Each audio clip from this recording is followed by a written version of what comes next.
नमस्कार दोस्तों, आप सभी का मेरे YouTube चैनल पर स्वागत है।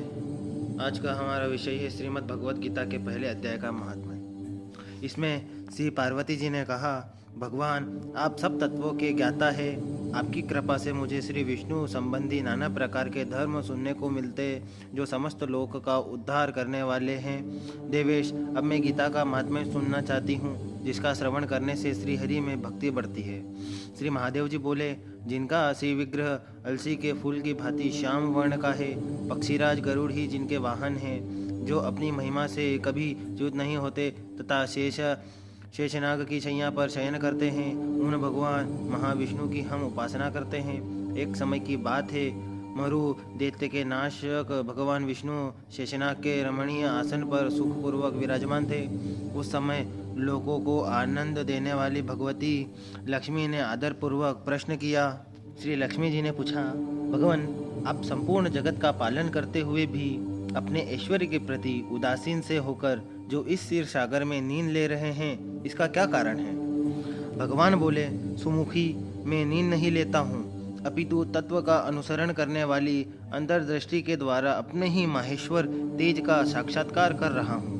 देवी, यह वही तेज है जिसका योगी पुरुष कुशाग्र बुद्धि के द्वारा अपने अंतकरण में दर्शन करते हैं तथा जिसे मीमांसा विद्वान वेदों का सार तत्व निश्चित करते हैं। वह माहेश्वर तेज एक अजर प्रकाश स्वरूप अमरत्व रूप रोग शोक से रहित अखंड आनंद का पुंज निष्पन्द निरीह तथा द्वैत रहित है। इस जगत का जीवन उसी के अधीन है, मैं उसी का अनुभव करता हूँ। देवेश्वरी, यही कारण है कि मैं तुम्हें नींद लेता सा प्रतीत हो रहा हूँ। श्री लक्ष्मी जी ने कहा, ऋषिकेश, आप ही योगी पुरुषों के ध्येय है, आपके अतिरिक्त भी कोई ध्यान करने योग्य तत्व है? यह जानकर मुझे बड़ा कौतूहल हो रहा है। इस चराचर जगत की सृष्टि और संहार करने वाले स्वयं आप ही है, आप सर्व समर्थ है। इस प्रकार की स्थिति में होकर भी यदि आप उस परम तत्व से भिन्न हैं तो मुझे उसका बोधन कराइए। श्री भगवान ने बोला, प्रिय, आत्मा का स्वरूप द्वैत और अद्वैत से पृथक, भाव और अभाव से मुक्त तथा आदि और अंत से रहित है। शुद्ध ज्ञान के प्रकाश से उपलब्ध होने वाला तथा परमानंद स्वरूप होने के कारण एकमात्र सुंदर है। वही मेरा ऐश्वर्य रूप है। आत्मा का एकत्व ही सबके द्वारा जानने योग्य है। गीता शास्त्र में इसी का प्रतिपादन हुआ है। अमित तेजस्वी भगवान विष्णु के ये वचन सुनकर लक्ष्मी देवी ने शंका उपस्थित करते हुए कहा, भगवान, यदि आपका स्वरूप स्वयं परमानंदमय और मन वाणी की पहुँच के बाहर है तो गीता कैसे उसका बोध कराती है? मेरे इस संदेह का आप निवारण कीजिए। श्री भगवान बोले, सुंदरी सुनो, मैं गीता में अपनी स्थिति का वर्णन करता हूँ। क्रमशः 5 अध्यायों को तुम 5 मुख जानो, 10 अध्यायों को 10 भुजाएं समझो तथा 1 अध्याय को उदर और 2 अध्यायों को दोनों चरण कमल जानो। इस प्रकार यह 18 अध्यायों की वामांकित ईश्वरीय मूर्ति ही समझनी चाहिए। यह ज्ञान मात्र से ही महान पातकों का नाश करने वाली है। जो उत्तम बुद्धि वाला पुरुष गीता के 1 या आधे अध्याय का अथवा 1 आधे या चौथाई श्लोक का भी प्रतिदिन अभ्यास करता है, वह शिवशर्मा के समान मुक्त हो जाता है। अब श्री लक्ष्मी जी ने पूछा कि देव, सुशर्मा कौन था, किस जाति का था और किस कारण से उसकी मुक्ति हुई? भगवान बोले, प्रिय, सुशर्मा बड़ी खोटी बुद्धि वाला मनुष्य था। पापियों का तो वह शिरोमणि ही था। उसका जन्म वैदिक ज्ञान से शून्य एक क्रूरतापूर्वक कर्म करने वाले ब्राह्मणों के कुल में हुआ था। वह न ध्यान करता था, न जप करता था, न होम करता था, न अतिथियों का सत्कार। वह लंपट होने के कारण सदा विषयों के सेवन में ही आसक्त रहता था। हल जोतता था और पत्ते जपाकर अपनी जीविका चलाता था। उसे मदिरा पीने का व्यसन था तथा वह मांस भी खाया करता था। इस प्रकार उसने अपने जीवन का दीर्घकाल व्यतीत कर दिया। एक दिन मूढ़ बुद्धि सुशर्मा पत्ते लाने के लिए किसी ऋषि की वाटिका में घुस रहा था। इसी बीच में काले रूपधारी काले सांप ने उसे डस लिया। सुशर्मा की मृत्यु हो गई। तदंतर वह अनेक नरकों में जा वहाँ की यातनाएं भोगकर मर्त्यलोक में लौट आया और वहाँ बोझ ढोने वाला बैल हुआ। उस समय किसी पंगु ने अपने जीवन को आराम से व्यतीत करने के लिए उसे खरीद लिया। बैल ने अपने पीठ पर पंखु का भार ढोते ढोते बड़े कष्ट से 7-8 वर्ष बिताए। एक दिन पंगु ने किसी ऊंचे स्थान पर बहुत देर तक बड़ी तेजी के साथ उस बेल को घुमाया। इससे वह थककर बड़े वेग से पृथ्वी पर गिरा और मूर्छित हो गया। उस समय वहां कुतूहलवश आकृष्ट हो बहुत से लोग एकत्रित हो गए।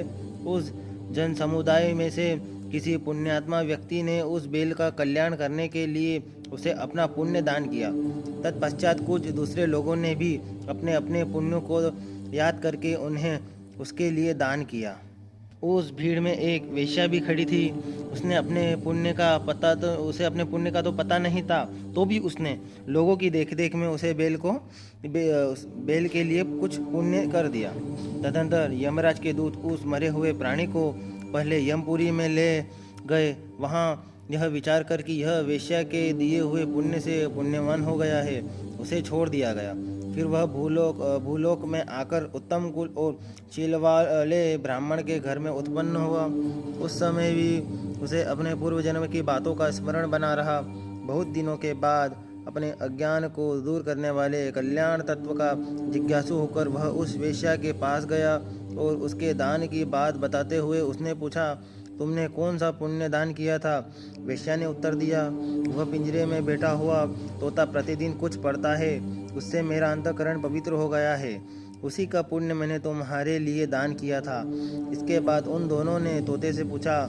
तब उस तोते ने अपने पूर्व जन्म का स्मरण करके प्राचीन इतिहास कहा। तोता बोला, पूर्व जन्म में मैं विद्वान होकर भी विद्वत्ता के अभिमान से मोहित रहता था। मेरा राग द्वेष इतना बढ़ गया था कि मैं गुणवान विद्वानों के प्रति भी ईर्ष्या भाव रखने लगा। फिर समयानुसार मेरी मृत्यु हो गई और अनेकों घृणित लोकों में भटकता फिरता उसके बाद इस लोक में आया। सद्गुरु की अत्यंत निंदा करने के कारण तोते के कुल में मेरा जन्म हुआ।